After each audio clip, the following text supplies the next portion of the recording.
नमस्कार दोस्तों, आप सभी को विश्व ट्रेड लाइव में स्वागत है। आज हमने बात करेंगे निफ्टी और बैंक निफ्टी के बारे में और देखेंगे कि कल के लिए क्या इंट्राडे ट्रेडिंग सेटअप प्लान कर सकते हैं। कल के लिए जो वीडियो बनाए थे वो अगर देखे होंगे तो पता लग गया होगा। ऊपर जाने वाला है बाजार, एक दो दिन में 23,000 टच कर देगा या आज जो है वो 20,940 इसके आसपास आया था। कल इसको ब्रेक अगर करके चलने लगते हैं तो 23,020 इसके आसपास रुक सकता है पहला मूव। अगर देखते हैं कि गैप अप के साथ खोलते हैं 20,940 इसके ऊपर एक छोटा सा डीप ले सकते हैं। उसके बाद अगर फिर से इसके ऊपर सस्टेन होने लगते हैं तो पहला टारगेट इस जोन पे मिलेगा 23,000 से लेके 23,020 इसके बीच में पहला टारगेट मिलेगा।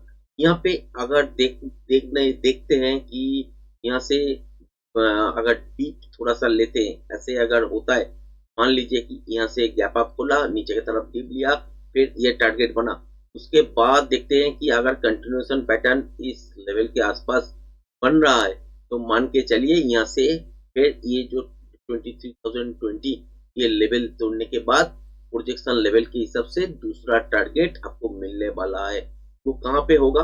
एक्चुअल इंट्राडे में फ्रेश प्राइस एक्शन देखने के बाद आपको पता लगेगा कि पैटर्न के हिसाब से आपका प्रोजेक्शन लेवल कहाँ बनने वाला है। हो सकता है कि 23,080 हो सकता है कि 23,120 इसके आसपास हो, कहीं पे भी हो। जो प्रोजेक्शन लेवल निकल के आएगा उसके हिसाब से टारगेट होगा दूसरा टारगेट।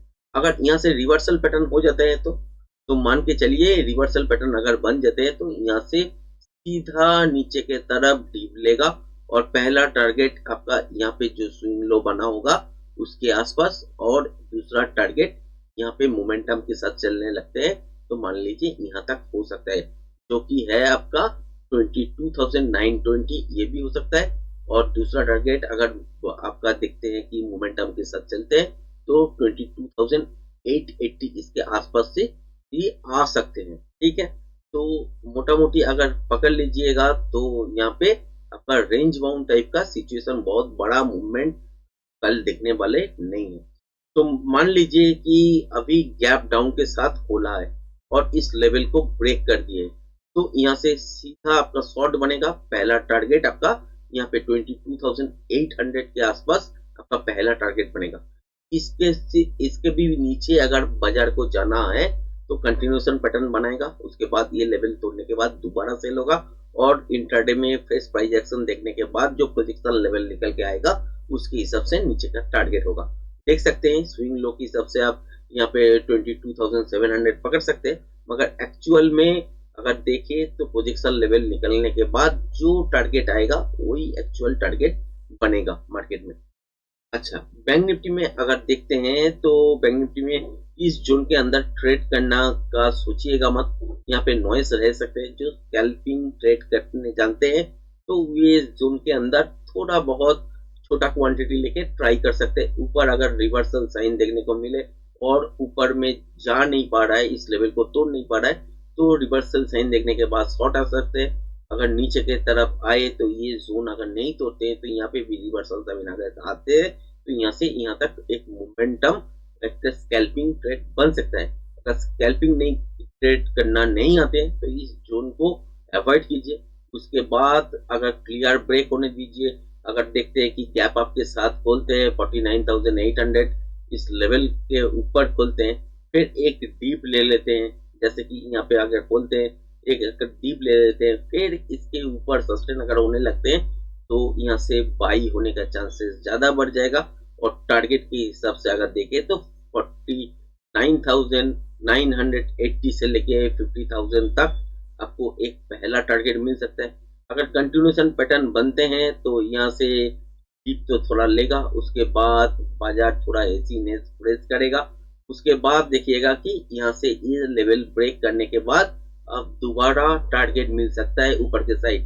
ये कहाँ पे टारगेट बनेगा? ये टारगेट बनेगा प्रोजेक्शन लेवल देखने के बाद, इंट्राडे फ्रेश प्राइस एक्शन होने के बाद जो प्रोजेक्शन लेवल निकल के आएगा उसके हिसाब से टारगेट ऊपर की तरफ बनेगा।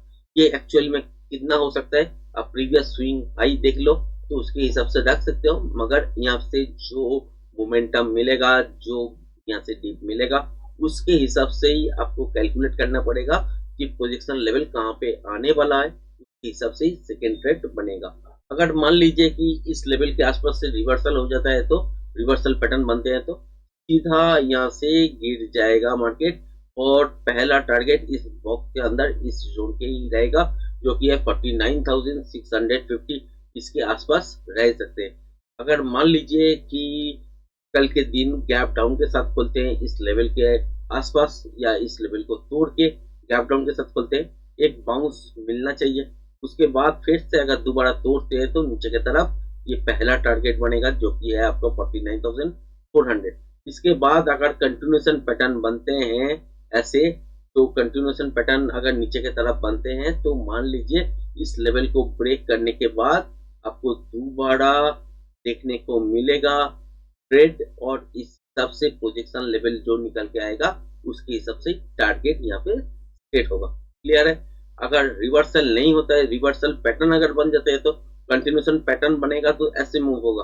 अगर रिवर्सल पैटर्न बन जाएगा तो ऐसे ही ऊपर से जैसे घूम गया ना, यहाँ से ऊपर की तरफ आया है, फिर जा नहीं पाए तो नीचे की तरफ आए, तो यहाँ से भी ऊपर की साइड आने का चांसेस बन जाएगा। अगर देखते हैं कि बाजार ऊपर से नीचे आए, फिर एक टारगेट मिला, फिर यहाँ से रिवर्सल पैटर्न बना, तो मान लीजिए यहाँ से नीचे और नहीं जाने वाला है, तो कंटिन्यूएशन पैटर्न अगर होगा तो यहाँ से नीचे आएगा, अगर रिवर्सल पैटर्न बनेगा तो यहाँ से फिर वापस ऊपर साइड जा सकते हैं। यही है कल का ट्रेड।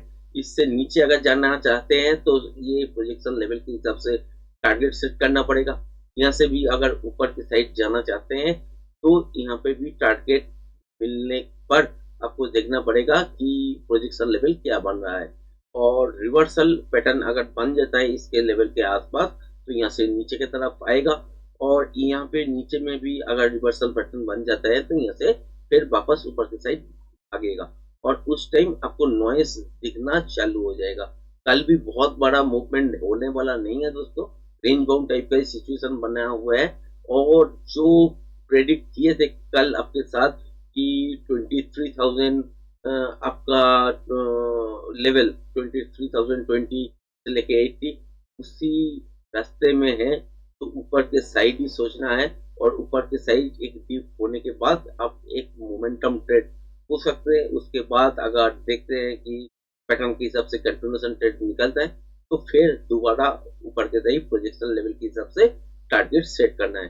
तो आज का वीडियो कैसा लगा कमेंट्स करके बताइएगा। अच्छे लगे हैं तो चैनल को लाइक शेयर सब्सक्राइब जरूर कीजिएगा। धन्यवाद।